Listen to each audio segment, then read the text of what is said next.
வணக்கம். தமிழ் ஃபுட் கார்னரில் இன்னைக்கு இடியாப்பமும் அதுக்கு காம்பினேஷனாக சைட் டிஷ்ஷாக தக்காளி குருமாவும் பண்ண போகிறோம்.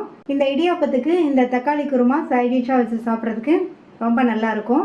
இப்போ இந்த ரெண்டையும் எப்படி பண்ணுறதுன்னு பார்க்கலாம். குருமாவுக்கு ஒரு தேங்காய் விழுது அரைக்கணும். அதுக்கு இந்த மிக்ஸி ஜாரில் 1/2 கப் தேங்காய் துண்டுகள், 2 பச்சை மிளகாய், 1 டீஸ்பூன் சோம்பு.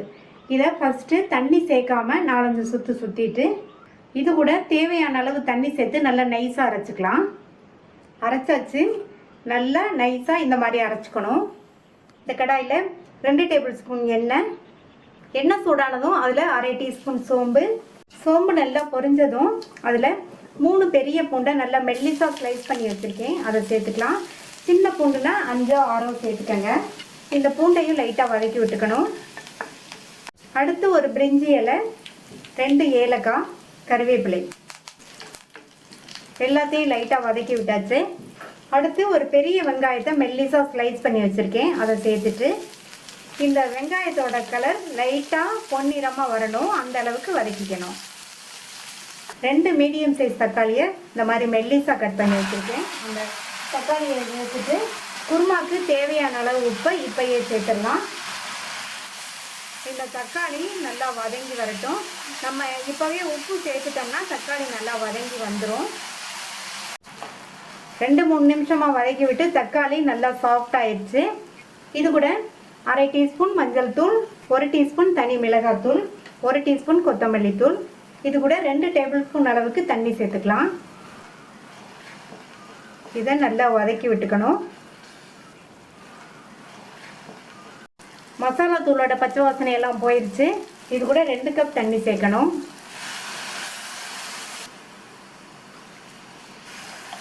தண்ணி சேர்த்ததுக்கப்புறமா நல்லா கலந்து விட்டுறலாம். நல்லா தளன்னு கொதிக்குது. நம்ம அரைச்ச தேங்காய் விழுது இதில் சேர்த்துடலாம். தேங்காய் விழுது சேர்த்துட்டு நல்லா கலந்து விட்டுக்கணும். தேங்காய் விழுது சேர்த்து 2 நிமிஷம் ஆச்சு. தேங்காய் விழுதோட பச்சை வாசனை எல்லாம் போயிடுச்சு. குருமாவும் திக்காய் வந்திருக்கு. இந்த அளவு கன்சிஸ்டன்சி இருந்தால் தான் இடியாப்பத்துக்கு விட்டு சாப்பிட்றதுக்கு கரெக்டாக இருக்கும். கடைசியில் இதில் கொத்தமல்லி தலையை தூவிட்டு இறக்கி வச்சிடலாம். இடியாப்பத்துக்கு டேஸ்டான குருமா ரெடி ஆயிடுச்சு. அடுத்து இடியாப்பத்தை ரெடி பண்ணிடலாம். இந்த பாத்திரத்தில் 1/2 கப் இடியாப்ப மாவு, இதுக்கு தேவையான அளவு உப்பு நல்லா ஒரு தடவை கலந்து விட்டுட்டு 1/2 கப் இடியாப்ப மாவுக்கு 1/2 கப் தண்ணியை இந்த பாத்திரத்தில் சேர்த்துக்கலாம். இதில் 1/2 டீஸ்பூன் எண்ணெய் சேர்த்துக்கலாம். நான் எண்ணெய் சேர்த்துருக்கேன், அதுக்கு பதில் நீங்கள் நெய் சேர்த்துக்கிறதுனாலும் சேர்த்துக்கோங்க. இந்த மாதிரி தண்ணியில் எண்ணெயோ நெய்யோ சேர்த்து கொதிக்க விட்டு மாவு பிசைஞ்சோம்னா இடியாப்பம் நல்லா சாஃப்டாக இருக்கும். இப்போ இந்த தண்ணி நல்லா கொதிச்சு வரட்டும். இப்போ தண்ணி நல்லா தளன்னு கொதிக்குது. இந்த தண்ணியை வச்சு மாவை பிசைஞ்சிடலாம். இந்த தண்ணியை கொஞ்சம் கொஞ்சமாக சேர்த்து பிசையணும். ஒரு ஸ்பூனை வச்சு இதை மாதிரி பிசைஞ்சு விட்டுக்கணும். நம்ம கொதிக்க வச்சு எல்லா தண்ணியும் சேர்த்தாச்சு. எல்லா மாவும் நம்ம சேர்த்த தண்ணியில் நல்லா மிக்ஸ் ஆகிற மாதிரி கலந்து விட்டுட்டு ஒரு 5 நிமிஷத்துக்கு மூடி வச்சிடலாம். மூடி வச்சு 5 நிமிஷம் ஆச்சு. மாவு கை பொறுக்கிற அளவு சூடில் இருக்குது. இப்போ இதை நல்லா பிசைஞ்சுக்கணும்.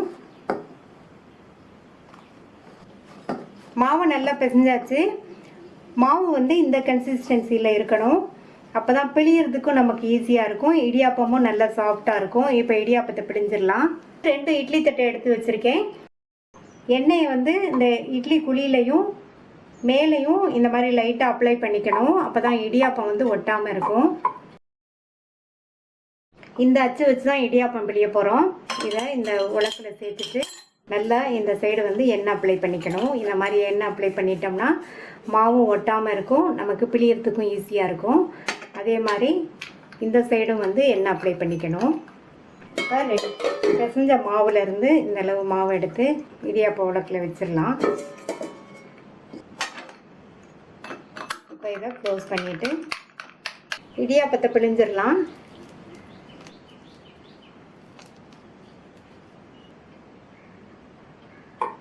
இதே மாதிரி எல்லாத்துலேயும் பிழிஞ்சு வச்சிடலாம். இட்லி பாத்திரத்தில் தண்ணி விட்டு நல்லா தளதளன்னு கொதிச்சிட்ருக்கு. அதுக்கப்புறம் தான் வைக்கணும். நம்ம பிழிஞ்சு வச்ச இடியாப்பத்தை இதில் வச்சுட்டு மூடி போட்டு ஸ்டவ் மீடியம் ஃப்ளேம்லேயே இருக்கட்டும். 8 நிமிஷம் ஆச்சு. இடியாப்பம் நல்லா வெந்துருச்சு. இப்போ இந்த பிளேட்டை வெளியில் எடுத்து வச்சு கொஞ்சம் ஆற விட்டுறணும். இடியாப்பமும் அதுக்கு காம்பினேஷனாக தக்காளி குருமாவும் ரெடி ஆயிடுச்சு. நான் அடிஷ்னலாக அது கூட தேங்காய் சட்னியும் சேர்த்து சர்வ் பண்ணியிருக்கேன்.